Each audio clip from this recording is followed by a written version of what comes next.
Welcome to Mastery Podcast, where stories unlock the secrets to an empowered and abundant life. I am your host, Dr. Sass. Today we have with us Bryan Hayes, an OBGYN physician recruiter, and Bryan is also an actor, writer, and a poet. It Begins Within is a story by Bryan Hayes, published in the best-selling series, Chicken Soup for the Soul.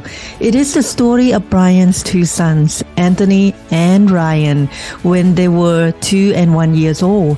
One Sunday morning, Bryan was getting frustrated that they weren't picking up the toys. So in exasperation, he blurted out, "If you don't pick up your toys, I'm going to take away all your good stuff." Anthony looked straight at him and said, "You can't." "Why not?" The little 2-year-old Anthony said, "Because all the good stuff is in my heart." Beautiful, beautiful story. Welcome to Mastery Podcast, Bryan, and I appreciate you being here today. Thank you so much for your time. And today we have an exciting topic, right, Bryan? Well, welcome back to I know we have you on this podcast before, and you're just an amazing guest with a wealth of knowledge. And I invited you back to speak about the philosophy of life. And we did our pre-interview, and we went down pretty deep down the rabbit hole, and you're just full of information. And how are you today, Bryan? Today is absolutely the best day of my life. Love it. Love it. And I'm catching that phrase. And, you know, it doesn't matter what happened, what is going on outside of you, right? Your philosophy of life is every day is the best day of your life. And if you're listening to this and or watching this for the first time and haven't seen the previous interview with Bryan, amazing father to 2 wonderful boys. He lost both of his boys and overcame that tragedy, and every day of his life is still the best day. Amazing. I love it. Thank you so much for that, Bryan. And how did you come to the conclusion that every day in your life is the best day? Some of the things that come to us or through us and not necessarily from us. So what I mean by that is that it wasn't a cognitive or conscious decision, but rather I just woke up one day and said, today's the best day of my life. And really it's on the premise is that this moment is all that we have. And that every single conversation, every single moment is a miracle. Take, for example, you and I. Right. The statistical probability that you and I are in this same place at the same time is literally impossible. Because every single second of your life and every single second of my life had to be exactly the same to lead up to this moment. So I live my life that every single conversation is a miracle. Nice. Thank you for that. And I think we spoke about it before, and I kind of take what you said, and, you know, for me too, you know, but I didn't quite put it that way. I was like, you know, having gratitude, right? Gratitude is what everybody's talking about. But I think you went a little bit deeper and said, wow, you know, it's not just having gratitude about stuff or things or people in your life. It's just every moment. It's like a miracle. I mean, statistically, for us, to meet anyone, it's like, you know, there's like, 9 billion people in the world? Correct. Yeah. And this globe is kind of huge. To run into each other is like almost impossible. Thank you for that. And it's amazing and what I kind of do is look at what someone says or even what's popular and put it into a little bag, shake it up, and see if that works. So I hear people all the time get really frustrated when someone doesn't call them back. Right. Well, that's normal. Because we have an infinite number of choices to be made in any second of our life. Mm-hmm. Right now, you could be doing an infinite number of things instead of speaking to me. Right. But it's the greatest gift there is that you made the cognitive choice. I made the choice. Both of us at the same time, which that's spectacular. But if somebody doesn't call us back, that's normal because they're doing an infinite number of things. But how is it that when somebody does call us back, that we don't get incredibly excited and really see that literally as a miracle? We take it for granted, but then we get upset when someone doesn't call us back. So it's really just changing that mindset of flipping that around, that every single conversation is truly a gift and not taking anything for granted. Beautiful. Beautiful. I love that. And mindset is everything, right? How you feel and how you show up in the world and how you do everything. If you don't have that type of positive mindset, it can either eat you up. If you feel like you're a victim, nobody call you back and you're like, what's wrong with me? Or what's wrong with that person? There's nothing wrong. It just, like you said, we have indefinite choices and stuff come up, and it's not all about who you are. It's about how things align up in your life. I love it. I just love talking to you, Bryan. You're just so deep. You're like the Yoda, Yeah, thank you for that. I know also in your life, right? Yeah. You have been dealt with some challenging cards, right? It's and then you must play your cards the right way and with all the events that happen, I wouldn't say happen to you, that kind of appears in your life is pretty, some people would call it's trauma, but what do you take? What do you create the meaning of all the things that happen in your life? Because you're just this, breath of fresh air and just positive person. How do you take all of that and create the meaning from all of that? For me, it's unconditional gratitude and radical acceptance. And what happens is that it's not necessarily what happens to us, and we've heard this so many times. It's not what happens to us, but how we respond to what happens to us. And one of the things that have really happened, when my first son died, there was so much support. But on my second son's side, it was almost like we have this unconscious reaction so many times. When something bad happens, you must have done something bad. Right. And that's where a lot of parents, or a lot of someone, even when somebody gets sick, I've been sick lately and I've experienced the same thing. Well, what did you do wrong? Nothing. I got sick. It's a virus. It's not a thing. It doesn't have emotion. It's not looking for me. I just merely got sick. What happened in terms of my children dying? It wasn't something I did. And that's something that is so important for me to share with other people, is that it's okay to not be okay. It's okay to feel whatever you feel.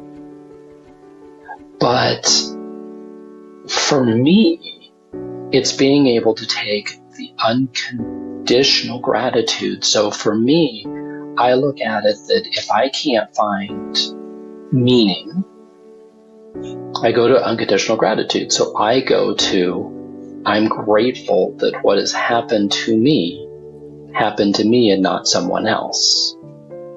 And then the radical acceptance is everything, and I don't necessarily look for a reason, because for me that's in essence not just a waste of energy but a waste of time.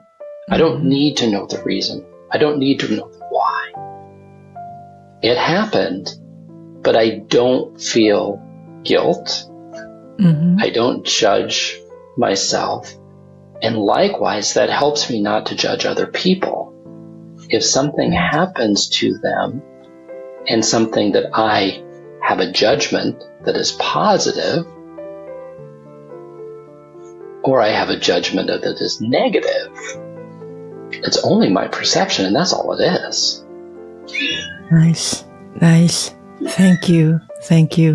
It's amazing how deep understanding you have with how we show up in life every day, and how you take and like you said, we go out, right? For me too, this situation happened to me.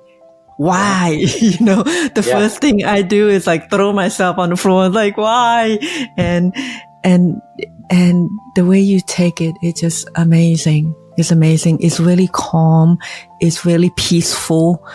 And that's just it, right? It just the way things are. Things happen, and it's okay. And it's okay to be okay. And I got that from you, by the way. It's okay to be okay. and let me ask you some controversial stuff. And when we talk about this subject, I know we can literally talk about it for hours. What do you think about religion? Christianity, Buddhism, Hinduism, and all those stuff. What is your opinion on all that? I love this topic, and religion, God, it is so personal. And it's such a personal relationship, whatever. And it's a matter of space and time. So pre-Christianity, when you have in Egypt, they have multiple gods. They worship the sun. If you have the religion of the Native Americans, believe that God is in everything. So they animals, trees, and Buddhism, Christianity, all of it has a purpose for people, to give people a comfort, a hope, meaning, and sometimes it's that the unknown. So the ultimate unknown is the other side. What happens when? Right. And for that, I have such a deep respect for whatever someone believes and whatever someone doesn't believe. So if we take, say, for example, someone that is Christian, that's here, then you have, well, how many different underneath Christianity? You have hundreds, if not thousands. You could be Catholic. Well, if you're Catholic, even underneath that, or you're Orthodox, there's so many. And then you get down to the individual layers of your own individual church, synagogue, whatever temple it may be. And then that goes even further to that individual person who leads the procession. And every single person has a unique relationship, no matter what they believe. And it's kind of like if we're sitting in a movie theater, we're all watching the same movie, but we're all sitting in different seats. So we all have a unique vantage point to see that movie. that is life. Beautiful. I believe the same, in a similar way that you believe. Like radical acceptance, right? I accept if you believe in Christianity, Muslim or Hinduism, and that's what gives you comfort. And I like how you put that. And there is a reason for every religion, right? There's a purpose for it. And there's no need for us to go around and say, you must believe what I believe. Because we have different perspective on life, right? And I can share with you this. I grew up in a household where all my family, back in the days when I was younger, they all were Buddhism. Were Buddhists. They believe in Buddhism. And I went to a Christian school, and I was like, okay, talking about, it's like a two completely opposite pole. And I was like, am I, family, are they going to go to hell because they don't believe in God and Jesus the way Christian? And then at a young age until now, I have that worldview that said, yeah, my family can believe in Buddhism and they can still go to whatever heaven is, right? Yeah. Heaven is within. Let me ask you this. Yeah. What do you think heaven is? What's better than right now? Right. Like literally, from a very logical standpoint, I really don't know how right now my conversation with you, how could that get any better? And I can look at it and say, yes, but what about meeting up with my kids again? What about meeting up with my grandparents? What about this? What about that? But it's sometimes like that grass is greener. And we think of from a very earthly standpoint, well, if I get a new house, wow, I'm going to be happier. If I have this, a new car, I'm going to be happier. If I'm going to go to a family reunion and have all of the family there, it's going to be so beautiful. It's going to be so amazing. And then life happens, and people argue, and people fight, and people are real. Because our relationships aren't a fantasy. Our relationships are a part of the human experience. And whatever heaven is for each individual person is beautiful. Whether it's there, whether it's here. Not from a literal standpoint, but from a figurative standpoint, I've experienced hell. I don't think there's anything that could be worse. I can't be punished anymore. And sometimes even one of the sayings I have is, which it's not my own saying, but sometimes when you lose everything, you have nothing left to lose. And that opens up a complete new way of seeing the world. And for me, it's seeing that every day is the best day. So this is heaven, not in a literal sense, but in a figurative sense.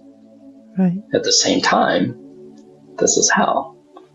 And embracing both with radical acceptance, but without judgment. And being able to embrace without the judgment of good and bad. Because sometimes in our life, the things that we go and we say, wow, that was the best day of my life. If we really go and look back, was it really? It may be a moment, but it was a full 24 hours. If we look at the worst day of our life, it was really only a moment. So every day is a good day. It's only the moments within each day that differ. And for me, it's that I have to live a legacy of not only myself, but for 2 other people. So I have to enjoy.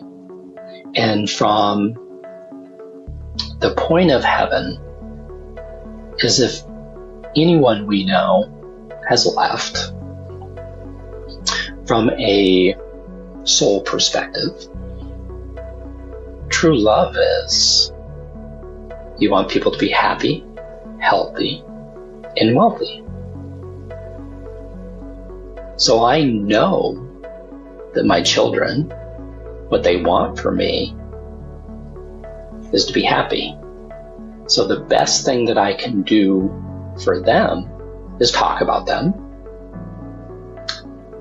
But the more that I'm happy from a soul level, that makes them happy.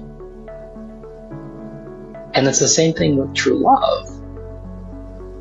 If you want for your children, you want your children to be happy. You want your parents, you want your friends. Well, how about you want your enemies? How you want, and just keep putting that out there, the best for everybody. Yeah, thank you for that. When I was growing up, my great aunt told me this: heaven is in your heart. And I believe that is the moment, just like you said, is every moment that we experience in life. You can make it, and hell is right here, like you said. It's in your heart. It's in how you see things. It's the mindset and how you look at everything, right? It can either be burning hell for you on this earth, or it could be heaven. Right? Every moment is a miracle, like you said. And from a scientific standpoint, we'll look at freezing cold and burning hot. Right now, it's 98 degrees out, about 100% humidity. Oh my, it's terrible. Well, it's because it's like a sauna. But the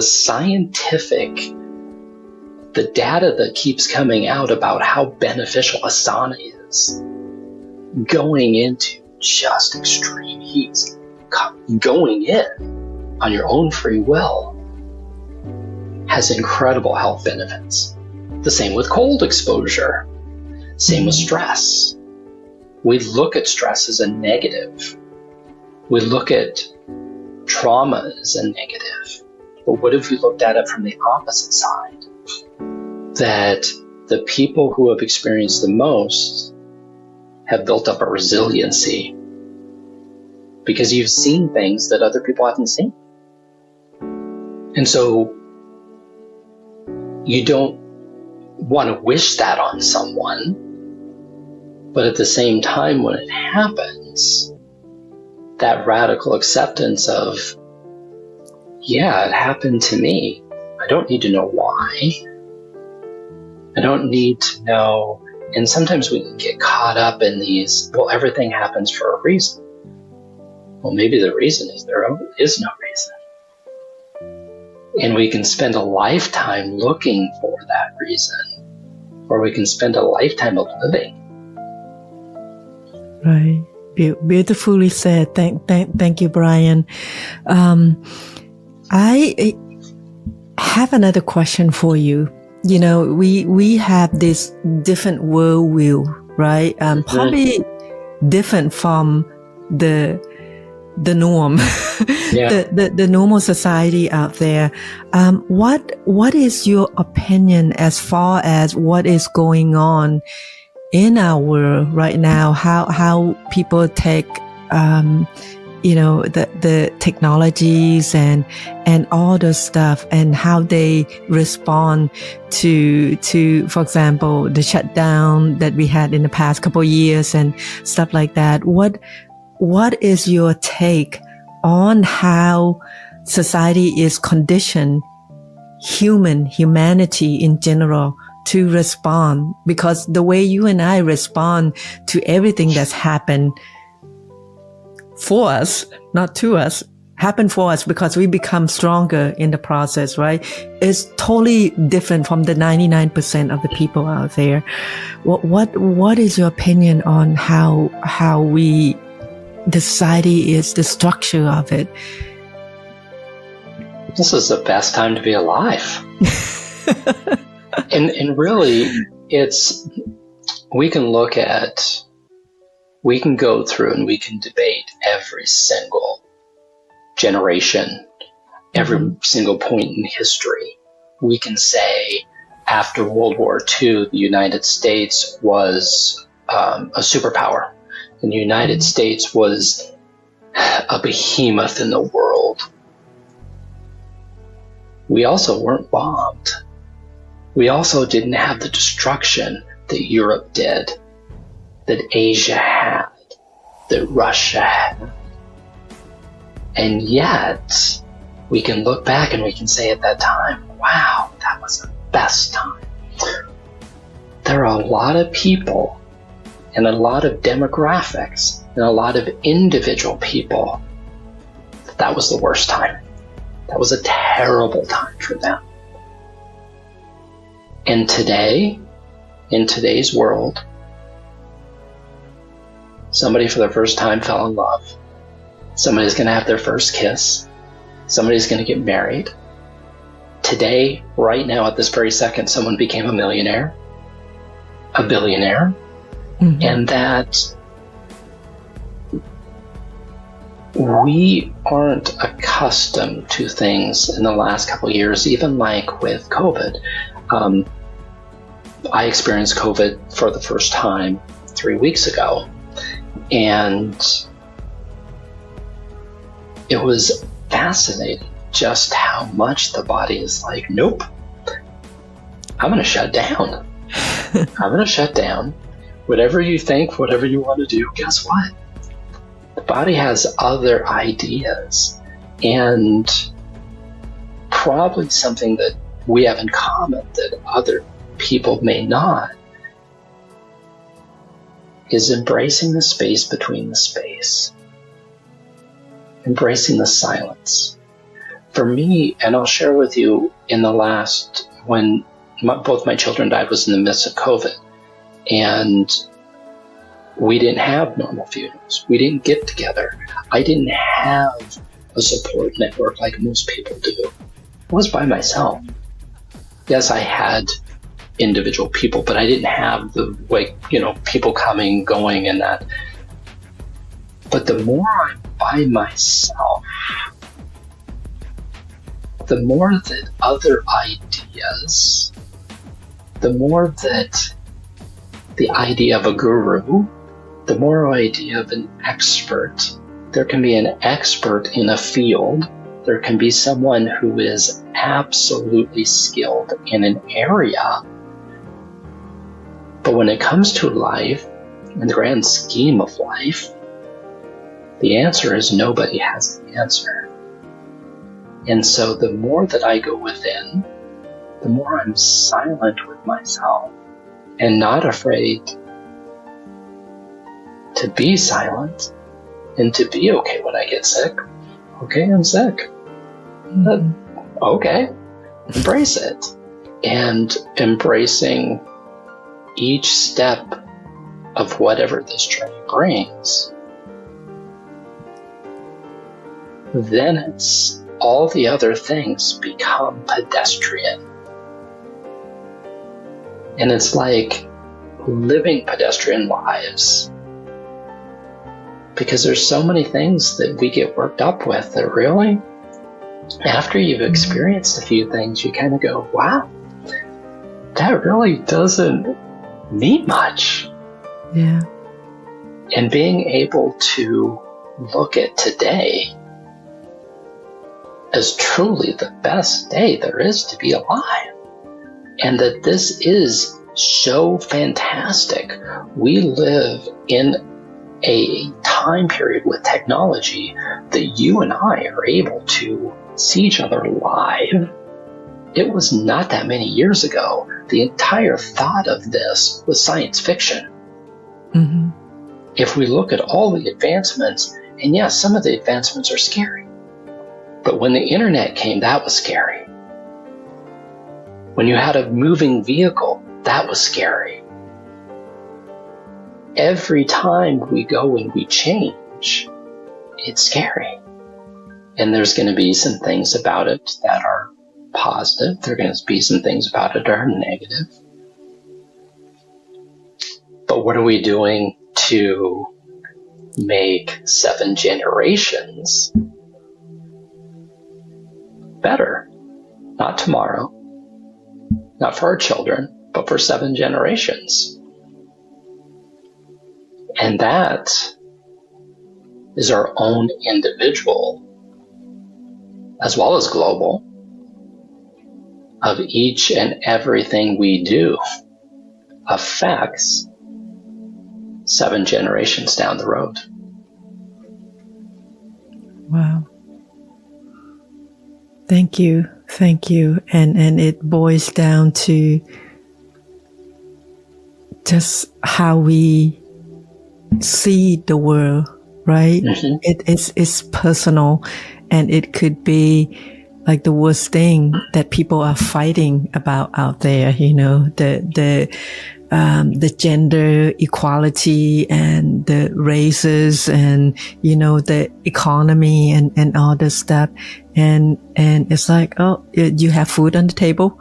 You have roof over your head. Right. And I also embrace, there's something really beautiful about all emotions. Anger. Yeah. Of standing up when there is an inequality. Of being able to sometimes being the only one that stands up. Mm-hmm. When you know that it's wrong. And standing up for those that cannot stand up for themselves. And sometimes even war is necessary. Sometimes fighting is necessary. And as much as birth is a part of life, so is death. Mm-hmm. In all aspects. And that I'll share with you a story that one of my favorites. Berlin, in the middle of World War II. Berlin's being bombed. At that time, you have to go into a bomb shelter. That's how you live your life. You can't get much worse than that. And there was this guy that absolutely loved going into the bomb shelter. Because he met this woman, and in the bomb shelter, she'd be scared. And so there was that connectedness physically, mentally, and emotionally. Mm-hmm. And they ended up getting married after meeting in a bomb shelter. Wow. And that is, our lives can be a love story. Our lives can be a drama. Our lives can be a horror story. But we still get to tell our own story. Nice. Thank you for that. And how amazing is that, to have bombs coming down, and then, you run into the shelter and meet the love of your life, and without getting bombed, you may never meet each other, right? Amazing story. I like that. And you said in some of your writings that you pretty much do this quote, to quote you, you said, I pretty much do everything backwards to the norm. That is because the norm is riddled with a fear-based mentality, that there is a separation between us and even you and I. Can you expand on that? I love this part of your writing. We have to be very careful because there's a lot of love-based theory that's still shrouded with fear, even hate. And that we can profess the words of love while wanting to literally distinguish another human being or a group or an entire people. And we've done it since mankind has started to become, shall we say, civilized. And that when I say fear is the difference between fear and love is just that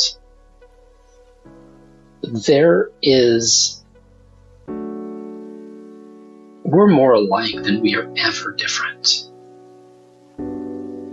But it's those differences of who we are, of what we think, and that each person has something unique in them that is a gift.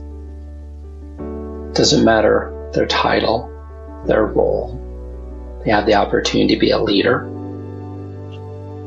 And that simply because what is popular, what someone that is a resident expert, or if someone who is an authority figure, just because that is the norm doesn't make it right. Mm-hmm. And that's why you have people like Rosa Parks, Martin Luther King, Gandhi, and the litany of Jesus Christ, the litany of people throughout history, that we see them one way, which is, wow, they are amazing for what they did.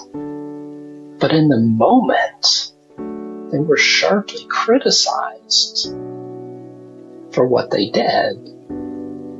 And even then, it doesn't matter who the person is on the planet. There's going to be someone who doesn't like them or doesn't like every person I just mentioned. There's somebody that will say, well, yeah, but I don't like them because this, this, and this. It's the same thing with all of us. But if you say, I love you, I'm going to say thank you. If you say, I hate you, I'm going to say thank you. Because most of the time, it has nothing to do with me. And the more that I embrace loving myself, then I'm able to embrace more lovingly the world around me without the worst trap we can get into is the perfection. And that we're not always going to be loving human beings. We're not always going to say the right thing. We're not always going to do the right thing. And there's sometimes we say and do things that are hurtful. And sometimes we do things that, or say things we don't mean to do. And being able to forgive ourselves and forgive others. Nice. So it's pretty much boils down to self-love and self-acceptance. It doesn't matter what people throw at you, right? I hate you, you're no good, or whatever people say out there, right? And it's okay. I love you anyway. Yeah. But just because you have that feelings, it has nothing to do with me. Yeah. Yeah. Beautiful. I love it. I love it. And with that said, you mentioned Gandhi and Martin Luther King. So I know those two people that, impacted your worldviews, in a kind of a major way, right? And, can you name, any other ones, and also mention the two. How did they impact your worldviews? The other one is Sitting Bull. So I come from I grew up in Wyoming, and when I first started reading books, I read every Native American book I could get my hands on. In college, I took a lot of gender studies class, a lot of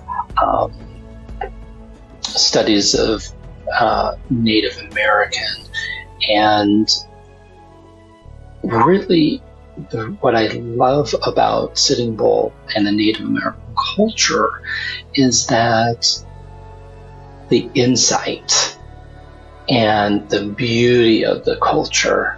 And what I like to do is to take those different people, and those are the easy ones because they're easy recognized, but I also don't see a difference between what they give me and what you give me. Your insight, your greatness, and being able to see the greatness as others is one of my gifts, is being able to see your greatness in every single person I meet. I've met a homeless person and had this most fantastic conversation, such wisdom. And I recently was at the grocery store and I asked someone, and it's one of the questions I love to ask is, tell me about this person. And he had shared with me that his grandson, I think it was grandson or son, had died. And I said, can you do me a favor? Can you tell me a story about them that makes you smile? And we're sitting in the grocery store and his wife's there and he starts talking. And I said, tell me about your tattoo, because I could tell the tattoo there was a connection there. And he spoke and he just kept talking and talking for about 10 minutes. And he got done and he said, thank you so much for just allowing me to talk about this, for sharing. I gained so much from not saying a word, but just allowing him to share his story. Beautiful. Beautiful. Yeah. Must be a very good listener.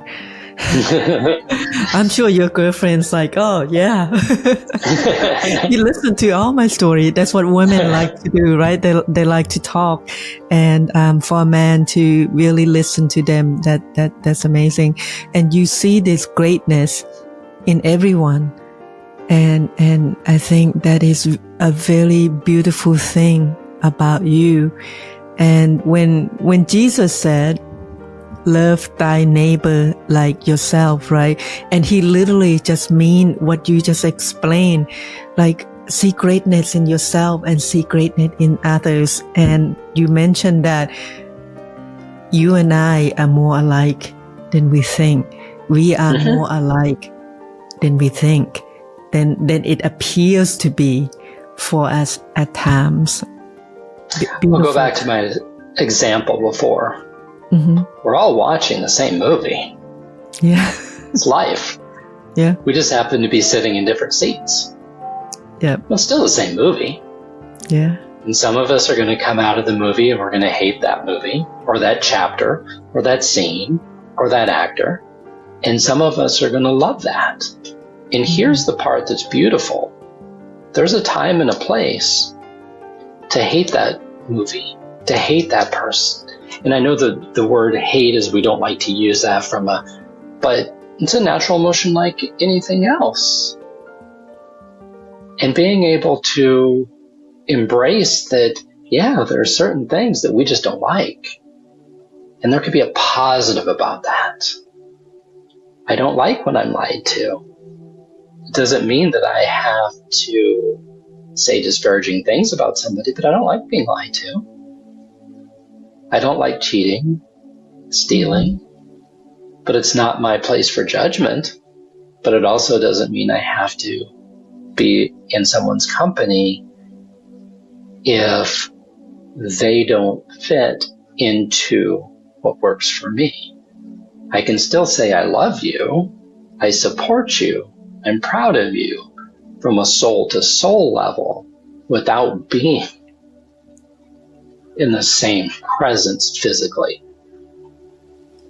Beautifully said. I appreciate it. Thank you. Thank you. You're amazing. Amazing soul. Amazing human. I can literally, last time we spoke, we talked for like 2 hours. I'm like, oh my gosh, it's been 2 hours. I think it was 3. Was it 3? It's like, yeah, it's like almost 3 hours. Oh my gosh. Yes. And this topic is like really near and dear to my heart. And I'm like the student of life, right? Everything is just so amazing. And you have given me so much, and all our listener out there, so much wisdom and so much to think about, right? How they respond to the world and how they react to another beings or a situation in their life is still the best day of our lives. I'll share one thing with you. Okay. And this is a existential question. Who was Jesus before Jesus was Jesus? Who was Gandhi before Gandhi was Gandhi? Who was Martin Luther King before Martin Luther King was Martin Luther King? Who was Rosa Parks before Rosa Parks was Rosa Parks? They just regular people like us. Yeah. Yeah, that's right. So we are more alike than we think we are. Beautiful. I love that. And you have this blog called Out of the Haze, and we will link the blog below. You guys, our listener out there and people who watch this YouTube, you gotta check out Bryan's writing. It's just so amazing. So amazing. You are so gifted. You are so deep with your thoughts and words, and how you tied the meaning of everything together with poetically written. It's just so beautiful. Beautiful. Thank you so much, Bryan, for being here today. And thank you, our listener, for listening to the end and for watching until the end. And I hope, we have given you some guidance, how to respond, to life, and some wisdom, something to kind of just think about. Thank you, Bryan. Thank you so much. Thank you so much. I'm honored. We'll speak again, I'm sure. But bye for now.